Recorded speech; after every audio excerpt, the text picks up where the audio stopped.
two gentlemen just preceded me, it is important that we elect both of them. I've got to have a good colleague in the Senate to work with locally, and we already understand why it's important to get the county commission race.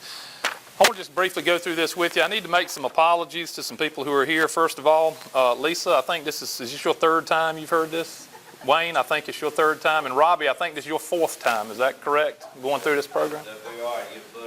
Robbie says, last time Robbie heard it, which was his third time, he spoke up. I saw him raise his hand at the end. He said, Jeff, where are you going to be tomorrow night? This gets better every time. So anyway, Robbie is my main endorser here. I should get him to come up and do the intros every time.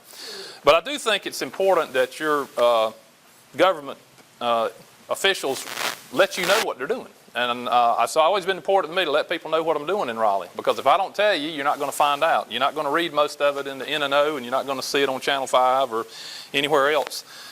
So I think it's important for me to get out in the community, and that's why I'm holding these meetings in Sharpsburg and Mount Pleasant and Red Oak pretty soon, and hopefully Youngsville on the far end of my district, because I think it's important to offer people in the community the ability to kind of assess what I've been doing. So I'm starting out with some legislation that I personally sponsored that got passed in the last session. As you may know, we work in 2-year sessions. We have a long session in the odd years after we get elected, which starts in January and runs until we get out. Usually July. Last time it was September. Hope we don't do that again. And then we have a short session that we come back in May during the even years. And the primary purpose of that is just is supposed to be to fine-tune the budget. We set a 2-year budget in the odd years. And of course, revenue can be better or worse than expected, and your expenses can be better or worse than expected in some issues. So we come back primarily to fine-tune the budget. For a bill to be heard in a short session year, it has to have passed at least one house and be parked in the other house to be considered. If I put a bill in the House and it gets stuck in a House committee through long session, it can't be heard in the short session. So these are bills that I had passed during the 2015-2016 session in one form or another. One of them, House Bill 168, was a bill that would exempt builder's inventory. In the past, before this bill was passed, if you built a spec house, say, you immediately start paying taxes on the increased value of the property, even though you're not making any money on it. This bill exempts that tax increase until the house is sold. It does put a 3-year cap on it because we don't want this to, we do want to be fair to municipalities and counties. But this was hopefully to help the construction industry get back on their feet, and I think it has helped some from the builders I've talked to. House Bill 361, that one, and House Bill 63, which come up in a minute, these are kind of technical bills that make most of my fellow members' eyeballs roll around in circles when we start talking about them. And I get these because I'm one of the few people in the House who actually has a financial background. So anytime the insurance companies or the banks or the financial companies, whatever, have something they see that needs to be changed in the regulation, they'll come to me to see if I'll sponsor a bill for it. This helps the insurance companies that are headquartered in North Carolina. That's what we mean by domestic insurance companies. They're the ones that are headquartered in this state. It reformed the way they have to reserve money in order to guarantee their policies. We were kind of behind the times. This just made it what we call standard wording that the National Insurance Commissioners Association kind of presents model legislation, and this adopted that model legislation for our state and kept our insurance companies here in North Carolina from falling behind the 8 ball to other states. I'll skip over. House Bill 63 is kind of similar to that. This was a Interstate Private Capital Act. This was my second attempt. I tried back in 2013, 2014 to get a crowd, this is commonly called crowdfunding. What this does is give us another source for small business startups to have capital in North Carolina. And I'm talking about generally really small businesses, those that have trouble borrowing money sometimes. This allows small investors to pool their money and form a venture capital fund, basically, and to lend that money out to entrepreneurs who are trying to start small businesses. So it's a new investment opportunity for small investors in North Carolina, and it's also a new capital funding source for small businesses trying to start up in North Carolina. House Bill 81, this is, the need here was brought to my attention by actually 2 business people in Nash County, Darrell Edwards at Edwards Crane and Travis Ward at Regional Materials Recovery. And I always smile when I say that because Only Gary Ward could come up with a new name where you didn't have to buy stationery or change your signs or anything. It used to be Rocky Mount Recycling. Now it's Regional Materials Recovery. It's still RMR. So I love tightness like that because I'm kind of like that myself. But they let me know that in both their cases, they had very expensive machinery that the Department of Revenue had classified, or at least they thought they were going to classify it, as manufacturing machinery. We have a law in North Carolina, as a lot of states do, that if a machine is used in manufacturing, you don't have to pay full state sales tax on it. You pay a 1% tax on it with a cap of $80, because we're not trying to keep manufacturing out of North Carolina. We like manufacturing jobs. And of course, if you buy a $100 million machine and you pay full state sales tax on it, you know, you're paying almost $7 million in taxes, which is crazy. So the DOR started, I don't know why they were digging for revenue, because we actually were doing better by the time they started doing this, but they were changing some ways they looked at things. So this bill tried to make it clear by defining what is manufacturing machinery in a way that would be advantageous to these businesses. And actually, I think that was passed that wasn't passed as House Bill 81. I think we got that passed in the financing piece to the budget that was passed in 2016. House Bill 265 was my version of Senate Bill 305, which was Buck Newton's bill, and that's the bill that got passed. We entered companion bills in each house, worked them through the committees so that for instance, in this case, the Public Utilities Committee in both houses would have already heard all the argumentation on this bill, so that by the time one of them crossed over, it would be kind of greased to go through the other house. We agreed that Buck's bill would come across from the Senate. This was the bill that allowed electricities to sell their generation assets to Duke Progress.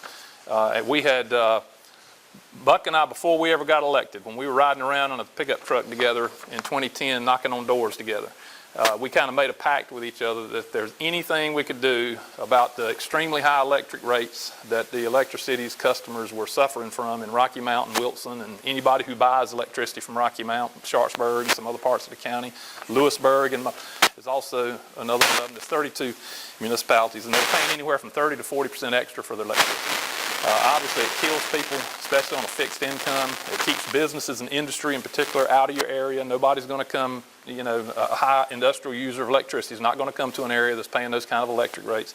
So we swore we'd do something about it. When we got there, of course, we heard the same old story we heard back here. This has been a problem for 30 years. They've looked at it before. Nothing can be done about it, blah, blah, blah, blah, blah, blah, blah. But we were freshmen and we were hard-headed, and so he begged the President Pro Tem of the Senate, and I begged Speaker Tillis to let us have a joint study committee in the off-season between 2011 and 2012, and we did. And we chaired that joint study committee, and the findings that came out of it, the recommendations were to sell the generation assets and do away with most of the debt that electricities had, because that was what was piling the bills up. At the time, I'm a Rocky Mount resident, I was paying 30 cents of every dollar I was paying for electricity to do nothing but retire debt. So I was only buying electricity with 70 cents out of the dollar. Well, that's a 42% premium, you know, for debt repayment. So, make a long story short, we finally got that legislation passed in 2015. As you know by now, the deal has gone through. Duke Progress has bought the generation assets from electricities. Over 80% of electricity's debt has been wiped out.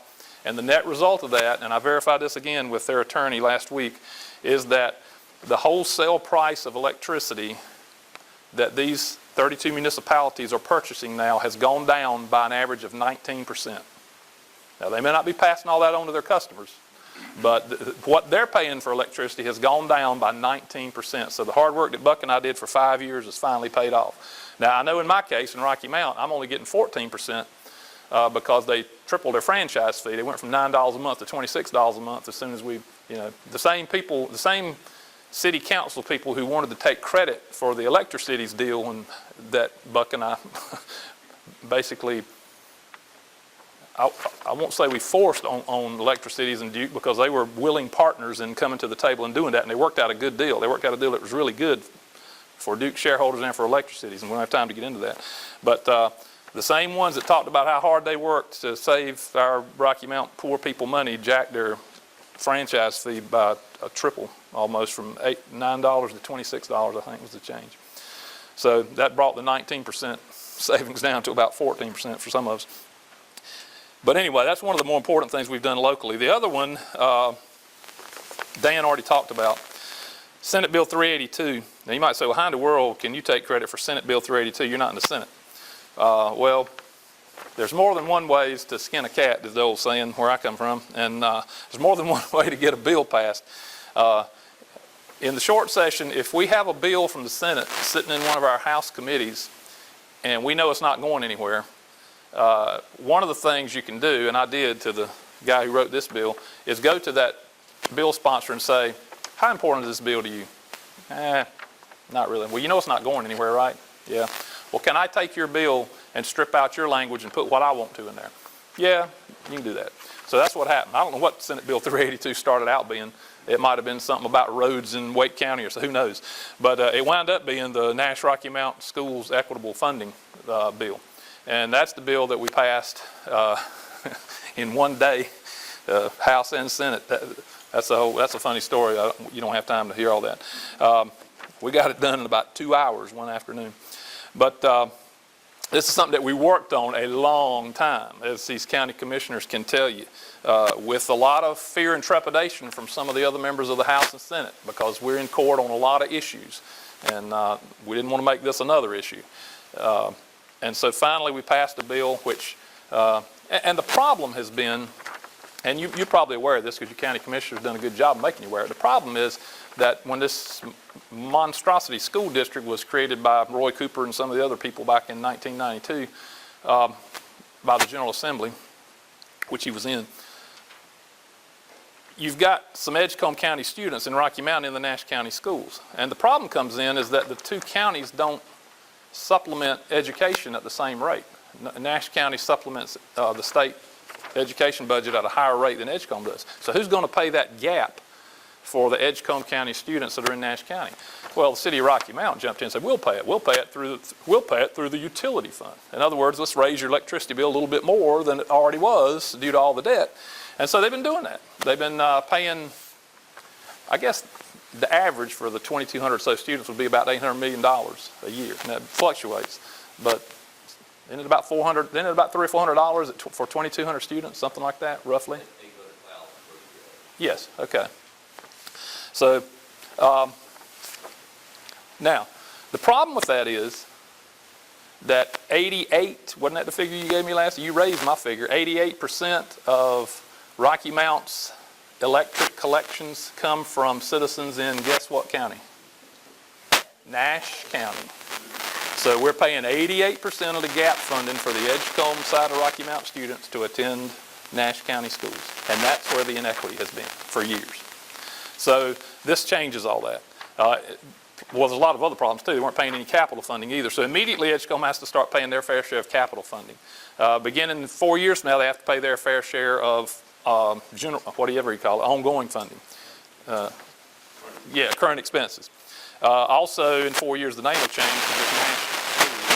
And we got a 10-year exemption from being sued by the school board.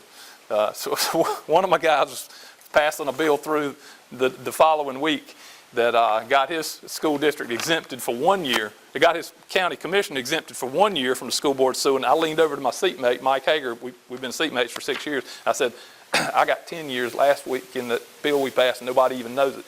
So anyway, that was a good part of the bill. But that was something that is as important to this county as anything that I could have done. Of course, some of the Rocky Mountain people didn't want it, but even inside the city of Rocky Mountain, the thinking is split on this. Outside the city of Rocky Mountain, it's about 99.9%. This is a good thing.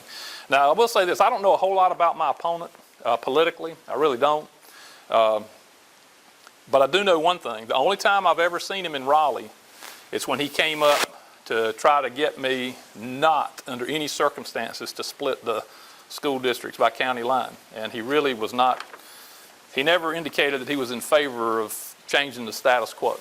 So I don't know if, again, somebody's already said something about people representing Rocky Mountain rather than Nash County. I think you would see that same situation if my opponent wins rather than me. So I'm not sure he understands what the county as a whole feels like. In fact, when I told him that I told him bluntly in my office, I said, well, when I'm in Rocky Mount, it's about 50-50. People come up to me and tell me, do it, don't do it, whatever. I said, when I go outside of Rocky Mount, I hadn't had anybody that didn't say, fix our school system. You know, fix our funding for our school system. I said, it's just about unanimous. Well, I don't know. I think maybe they don't know what they think, and the county commissioners are just stirring them up. I said, well, you can think what you want to, but everybody I talk to out in the county is in favor of getting this thing solved.